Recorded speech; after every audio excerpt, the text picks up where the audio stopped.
Om Swastiastu. Om Swastiastu. Selamat pagi, pendengar setia podcast Reborn Podcast, Creative Obstetrician and Gynecology Podcast. Jadi hari ini kita jumpa kembali dengan Dr. Haryasa Sanjaya. Jadi kita hari ini akan membahas sebuah topik yang namanya itu amniosintesis gitu. Kebetulan di hari ini tadi pagi ya dok, Iya, betul. dokter habis melakukan Prosedur. prosedur amniosintesis itu pada ibu hamil ya dok. Kayak pakai jarum ya dok, Ya, diarahin ke perut untuk narik cairan ya dok ya. Ya, mengaspirasi cairan ketuban. Ya, untuk menarik cairan ketuban dari perut ibu yang hamil gitu. Nah dokter, jadi kan kegiatan yang tadi pagi kita lakukan itu prosedurnya namanya amniosintesis tuh dokter. Iya, betul. Gimana menarik cairan ketuban untuk diperiksakan. Nah, saya penasaran nih dokter, mungkin para pendengar setia kita juga ingin tahu gitu. Sebenarnya amniosintesis itu apa sih dokter? Dan kenapa dikerjakan pada ibu hamil? Lalu dikerjakannya pada ibu hamil yang bagaimana ya kira-kira dok? Terkait amniosintesis itu. Baik, terima kasih. Selamat pagi Dr. Dega dan para pemirsa. Kemarin saya menguji Dr. Dega, sekarang dibalik, saya diuji. Jadi amniosentesis adalah salah satu prosedur invasif ya pada kehamilan. Tujuannya adalah untuk mengambil cairan ketuban, di mana di dalam cairan ketuban itu banyak mengandung sel-sel janin yang didapat sel-sel janin yang berasal dari kulit ya. Dan sel-sel tersebut bisa dianalisis, makanya disebut sintesis. Jadi pemeriksaan sintesa dari cairan ketuban. Apa yang bisa dilakukan? Paling sering kita melakukan adalah pemetaan kromosom, yaitu karyotyping. Ya. Dalam perkembangan di hari ini semakin advance, semakin berkembang lebih dalam lagi, kita bisa melihat beberapa dilesi atau kelainan-kelainan genetik. Ya. Dan prosedur ini merupakan gold standar baku atau standar emas dibandingkan prosedur screening yang lain seperti misalnya NIPT test. Nanti kita akan bicara tentang NIPT ya di episode berikutnya. Nah, amniosintesis adalah prosedur diagnostik prenatal diagnostik yang bersifat invasif. Mengapa disebut invasif? Karena kita menggunakan jarum untuk mengambil cairan ketuban. Namun jarum ini sebenarnya jarumnya sangat kecil. Risiko terjadinya infeksi, risiko terjadinya keguguran, risiko terjadinya kebocoran itu sangat kecil sekali. Ya, malah dari riset terakhir dahulu disebutkan 1/200 risiko komplikasi, tapi sekarang hanya 1/600 risiko terjadinya keguguran dari prosedur ini. Ya. Jadi banyak hal yang bisa kita dapat selain karyotyping, menentukan jenis pola dari kromosom dari janin. Juga kita bisa mengetahui gendernya, jenis kelamin, ya. Juga bisa mengetahui hal-hal yang lain yang tidak berkaitan dengan kromosom, misalnya adakah infeksi, untuk mengetahui apakah ada infeksi yang terpapar ke dalam kantong amnion, ya, ke dalam janin melalui plasenta. Dan juga kita bisa melakukan pemeriksaan-pemeriksaan penanda-penanda elektrolit yang lainnya. Seperti untuk mengetahui bagaimana fungsi ginjal janin, kita bisa ukur bagaimana kondisi elektrolitnya, termasuk kandungan konsentrasi makro dan mikronutrien di dalam cairan ketuban. Demikian Dr. Dega, terima kasih. Baik, jadi sudah dijelaskan ya pemirsa terkait amniosintesis. Lalu saya ada pertanyaan lagi nih dok. Ya, mungkin silakan. dari pendengar juga ada pertanyaan-pertanyaan. Contohnya kayak gini dokter. Apakah amniosintesis itu perlu dilakukan di semua ibu hamil? Atau jika dilakukan baiknya tuh kapan gitu dok? Betul. Karena kan ibu-ibu kontrol kehamilan kan pasti tahu ya udah nggak asing sama yang namanya trimester 1, trimester 2, trimester 3. Nah, kapan kira-kira waktu yang pas atau tepat untuk dilakukannya? Betul. Jadi amniocentesis ini bisa dilakukan di semua trimester, ya. Tapi umumnya dilakukan di trimester 1 dan trimester 2. Trimester 1 kita lakukan yaitu setelah usia kehamilan di atas 14 minggu. Mengapa? Karena kantung amnion itu sudah cukup besar. Kalau kurang dari itu risiko susah mendapatkan cairan karena jumlahnya sedikit dan risiko keguguran lebih besar, ya. Secara teknik juga lebih sulit kalau kita melakukan amniocentesis di bawah 14 minggu karena rahim itu masih berada di ruang pelvis, ya, agak jauh jaraknya. Sebagian dilakukan dengan prosedur transvaginal, tapi jarang sekali kita lakukan prosedur transvaginal, mengambil cairan melalui jalur vagina, ya. Nah, kemudian apa saja yang diindikasi? Itu tidak dilakukan pada semua kehamilan, tapi pada kehamilan-kehamilan dengan risiko. Misalnya ada riwayat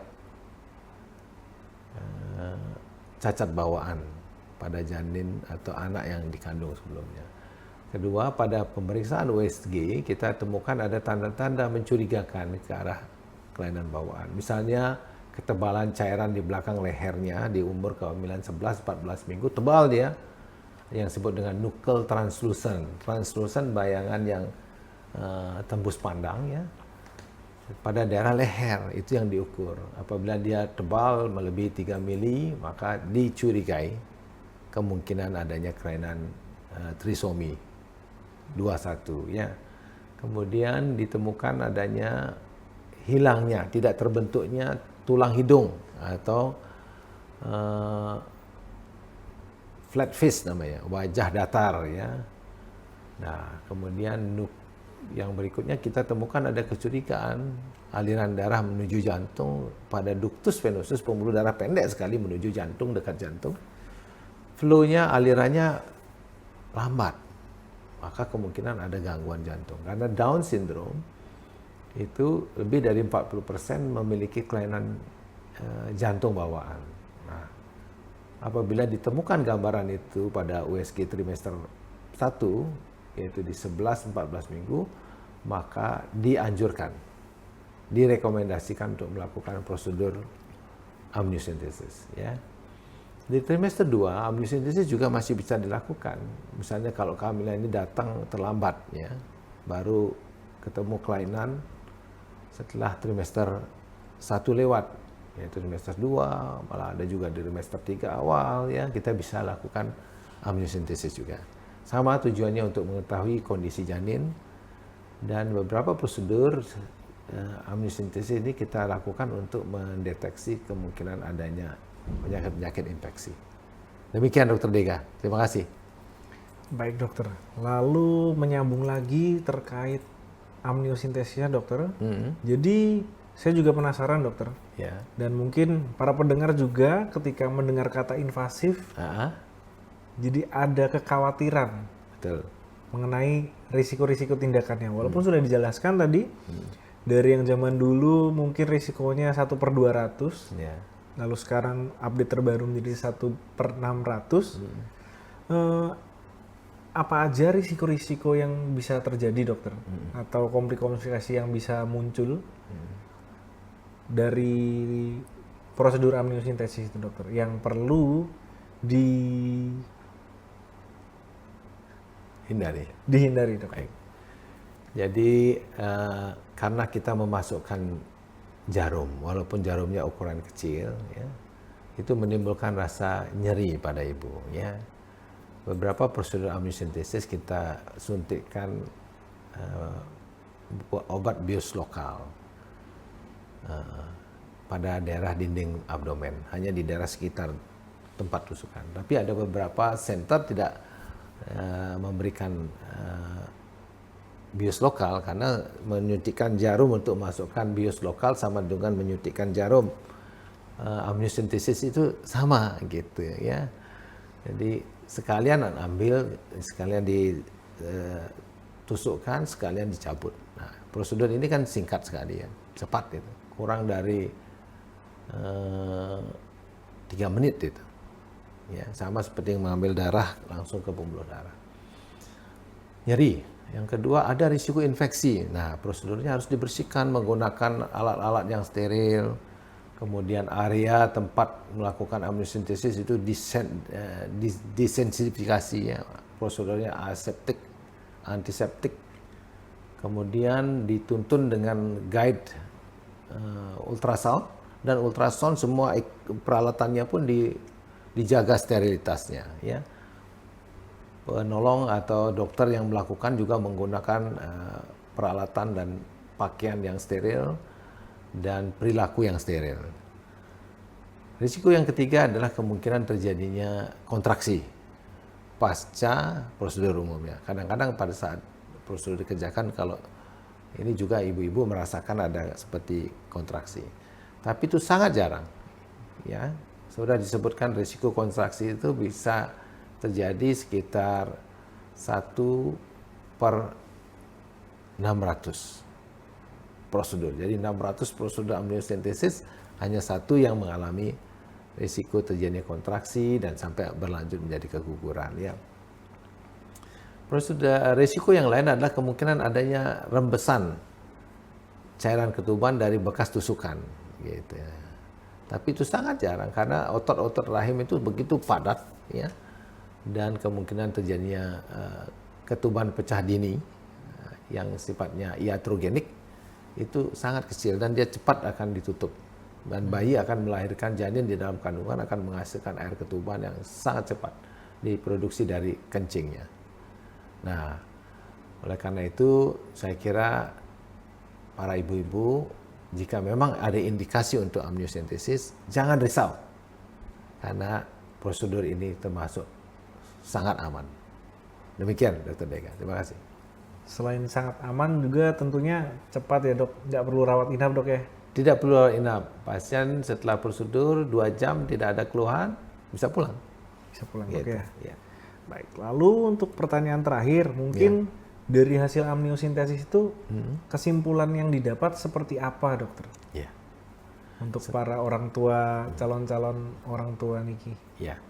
Yang paling banyak kita lakukan atau permintaan pemeriksaannya adalah untuk pemetaan kromosom. Ya, kita bisa mengetahui apakah ada kelainan kromosom autosom, ya, yaitu 22 pasang kromosom dari nomor 1 sampai nomor 22, atau adanya kelainan seks kromosom.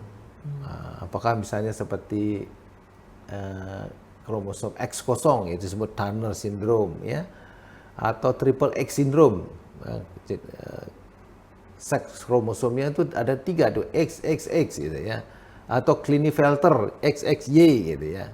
Itu bisa diketahui di usia kehamilan 14 minggu dengan amniocentesis bisa kita ketahui jenis kelaminnya secara akurat, ya.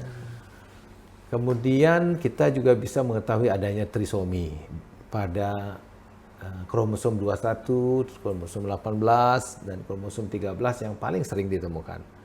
Dan bisa juga ditemukan adanya kelainan kromosom pada nomor kromosom yang lainnya, dari nomor 1 sampai nomor 23. Selain kromosom, kita juga bisa melakukan pemeriksaan-pemeriksaan penunjang untuk mendeteksi adanya infeksi, mendeteksi adanya kematangan paru, gitu ya. Amniocentesis juga bisa dilakukan di usia trimester 3 untuk mengetahui apakah paru-paru bayi itu sudah matang dengan tes SIG test, namanya tes kocok, atau yang paling ideal adalah mengukur kadar LS ratio, lecithin sphingomyelin ratio, untuk mengetahui apakah paru-paru janin di dalam kandungan itu sudah matang. Ini penting pada kasus-kasus diabetes pada kehamilan misalnya, ya, atau ibunya sudah mengalami diabetes sebelum hamil, maka ada potensi pematangan paru pada bayi itu agak lambat. Nah, itu bisa dilakukan amniocentesis untuk mengetahui apakah paru-paru janin itu sudah matang atau belum. Kalau sudah matang, maka jika ada indikasi untuk dilahirkan, maka dilahirkan. Jika belum matang, kondisi ibu masih stabil, bayi masih stabil, kita tunda untuk melahirkannya. Demikian Dr. Dega, terima kasih. Baik, topik yang cukup menarik ya, mengenai amniocentesis ini, di mana pemeriksaan itu yang dapat dilakukan untuk melihat apakah adanya kelainan pada janin.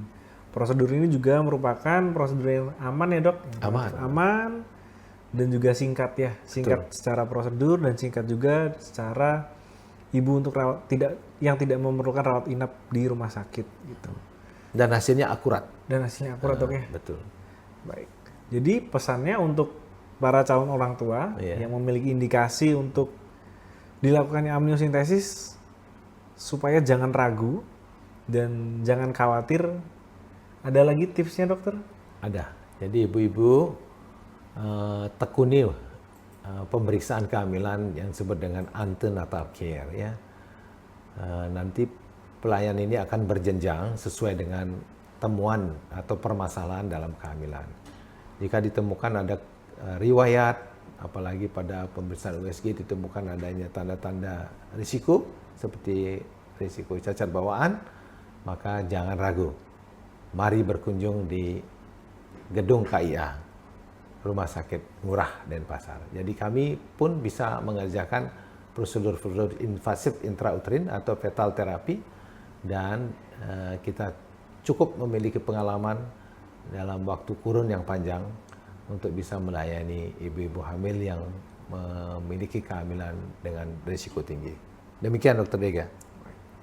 Baik, sekiranya cukup ya dokter ya. Cukup sekali. Untuk episode kali ini jangan lupa untuk follow dan subscribe ya dok ya. Subscribe ya. Follow, subscribe podcast Reborn Podcast, The Creative Obstetric and Gynecology Podcast. Terima kasih. Sampai jumpa. Terima kasih. Sampai jumpa.